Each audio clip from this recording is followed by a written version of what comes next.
Hello po, nandito po ako sa loob ng 99 Mall Shopping Mall Divisoria. Habang ako naglalakad napapaisip ako, dati di ka makasingit dito sa dami ng tao, siksikan, nakakalungkot lang dahil sa online platform ay namatay na po ang ating tradisyon mga taong namamasyal sa mall para makapamili, makapunta sa mumurain tulad ng mga Divisoria. Makikita nyo walang katao-tao. Halos lahat na nakikita kong mga tindera, inaantok na lang dahil walang katao-tao.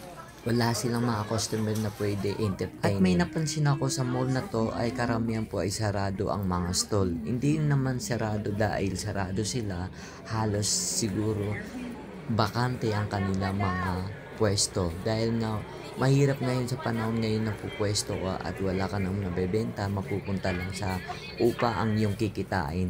Nakakalungkot lang no dahil dati napakaraming tao ngayon. Ilan-ilan nang makikita mo, makakasalubong mo mga customer, mga namamasyal, nakakalungkot.